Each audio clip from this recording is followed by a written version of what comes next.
Bienvenue. Alors, comment on fait concrètement pour bâtir un système de santé pour toute une nation en partant presque de zéro? Aujourd'hui, on va décortiquer un véritable plan directeur pour y arriver, le manuel de gestion sanitaire du Maroc. C'est un guide fascinant qui va nous montrer toute la mécanique, parfois complexe, nécessaire pour offrir des soins à tout le monde.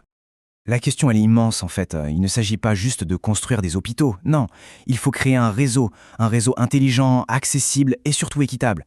Comment s'assurer que la personne qui vit dans le village le plus reculé ait accès aux mêmes soins de qualité que celle qui habite en pleine ville? C'est ça, le vrai défi. Et attention, cette approche, ce n'est pas une idée sortie de nulle part. Au contraire, elle s'inscrit dans un mouvement mondial, comme le souligne ici ce rapport de l'Organisation mondiale de la santé. Les soins de santé primaires, qu'on appelle aussi SSP, ce n'est plus une option. C'est vraiment vu comme la fondation d'un système de santé juste et performant pour le 21e siècle. Alors, pour bien décortiquer ce modèle, on va suivre 6 grandes étapes. On va commencer par le défi universel, puis on plongera dans le plan de la circonscription sanitaire, on verra la planification, comment les soins sont distribués, la gestion des ressources, et pour finir, la recherche permanente de la qualité. Allez, c'est parti! Donc, premier point, le contexte global. Il faut bien comprendre que ce manuel marocain s'inscrit dans un mouvement international qui met les soins de santé primaires au centre de tout. C'est la clé de voûte reconnue pour répondre aux besoins de santé de façon équitable et universelle. Ce qui est super intéressant ici, c'est que ces principes, qui viennent de la célèbre déclaration d'Alma-Ata, sont vraiment le socle de tout le système. On ne parle pas juste de soigner les maladies, non, on parle d'accès pour tous, d'équité, d'impliquer la communauté elle-même et de se concentrer autant sur la prévention que sur le traitement. Le tout, bien sûr, à un coût que le pays peut se permettre. Allez, on plonge maintenant au cœur du modèle marocain. Comment on transforme ce grand idéal en quelque chose de concret sur le terrain? Eh bien, la réponse tient en un concept clé, la circonscription sanitaire. La circonscription sanitaire, ou CS, c'est l'unité de base. Imaginez une brique de Lego. C'est à cette échelle, ni trop grande, ni trop petite, que toute la planification et l'action se passent. C'est vraiment là que le système de santé rencontre les gens, au quotidien. Et à l'intérieur de cette circonscription, il y a une organisation très claire. Tout commence avec le dispensaire rural, c'est vraiment le premier point de contact. Au-dessus, on trouve le centre de santé communal, avec un médecin et plus de services. Et enfin, le CSCA qui ajoute une maternité. Cette structure à plusieurs niveaux, elle permet d'organiser les soins et de s'assurer que les patients sont orientés logiquement. Un système de santé qui fonctionne bien, ce n'est pas un système qui se contente de réagir aux urgences. Non, il doit anticiper. Et pour ça, il n'y a pas de secret. Il faut planifier, mais planifier méticuleusement en se basant sur une analyse hyper fine de la communauté. Le manuel utilise une image super parlante pour ça, celle de l'entonnoir. On part d'une vision très large, un grand but, comme réduire la mortalité maternelle, puis on resserre pour définir des objectifs très précis, et à la fin, on arrive à la programmation d'activités concrètes, mesurables sur le terrain. C'est une démarche qui va du général au particulier, et c'est ça qui la rend efficace.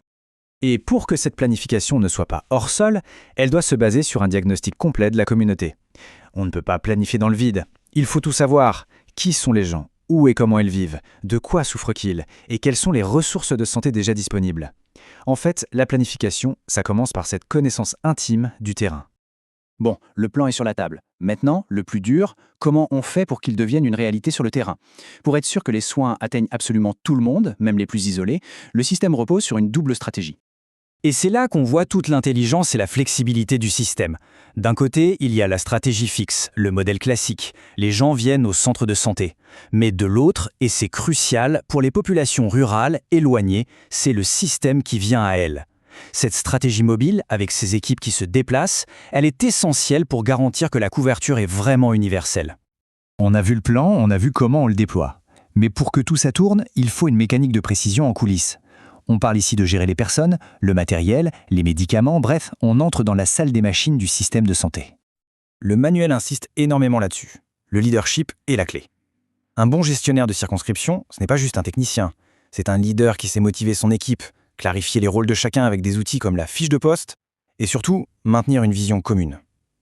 Sans un leadership fort, même le meilleur des plans peut tomber à l'eau.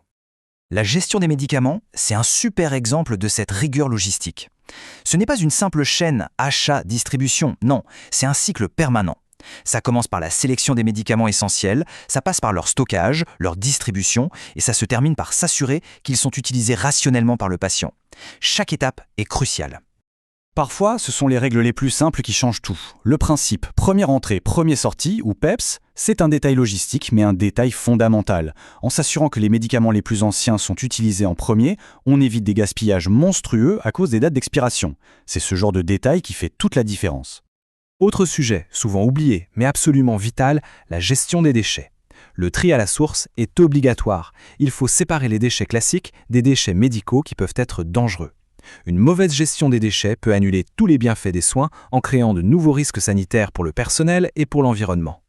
Allez, on arrive au dernier pilier. Et franchement, c'est peut-être le plus important.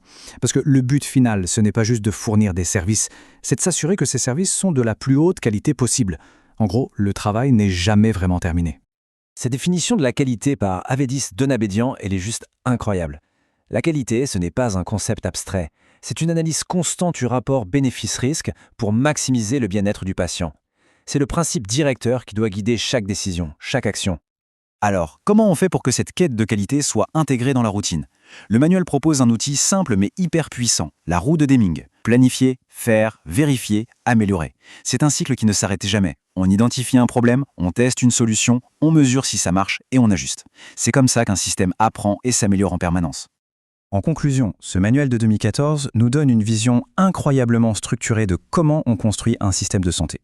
De la grande philosophie des soins primaires jusqu'aux détails logistiques comme la gestion des stocks. Et tout ça, ça nous amène à une question finale. En regardant ce modèle, quels sont les piliers qui soutiennent ou qui devraient soutenir la qualité des soins de santé dans notre propre environnement?